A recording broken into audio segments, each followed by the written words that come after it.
Эрдоган менен Жапаров вето жөнүндө сүйлөшүштү.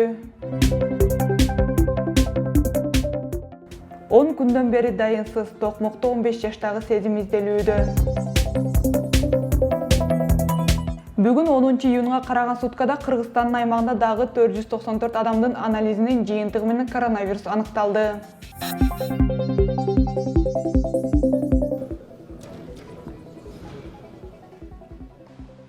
Садыр Жапаров Түркиянын президенти Эрдоганды Кыргызстанга расмий сапар менен келип кетүүгө чакырды. Бул тууралуу президенттин басма сөз катчысы Эрбол Султанбаев маалымдады. Ширин Айтматова Кумтөр иши боюнча УКМКга суракка чакырылды. Түркиянын лидери Эрдоган Кыргызстандын президенти Садыр Жапаров менен жолугушууда вето баш болгон террордук уюмдар менен күрөшүү жана чөлкөмдөгү кызматташтык сыяктуу маселелерди талкууладык деп билдирди. Бул тууралуу эки лидердин 9 июнда биргелешип өткөрүлгөн маалымат жыйынында айтылды.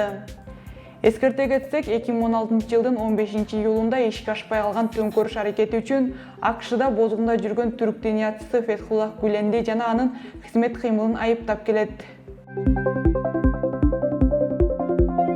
Токмок шаарында 2006 жылы туулган Сталбекова Сезим Улановна изделүүдө. Бул тууралуу Чүй облустук милициясынын басма сөз кызматы билдирди. Милициянын маалыматына караганда, ал 2021 жылы 31 майда Токмок шаарындагы үйүнөн чыгып кеткен бойдон дайынсыз болууда. Көргөн билгендер болсо төмөндөгү номерлер аркылуу байланышып коюуну өтүнөбүз. Чүй облустук милициясы 0312 43 01 27, Токмок шаардык милициясы 0501 90 00 65. Саламаттык сактоо жана социалдык өнүктүрүү министрлигинин маалыматы боюнча Кыргызстанда жалпы 108 667 адам коронавирус менен катталган. Акыркы суткада 5 бейтап көз жумду.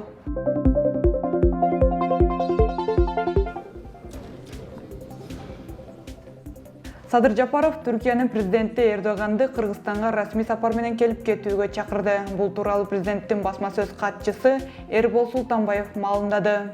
Кыргызстандын лидери коштошуп жатып, түркиялык кесиптешин дагы өлкөгө иш сапар менен келип кетүүгө чакырды деп билдирди Эрбол Султанбаев.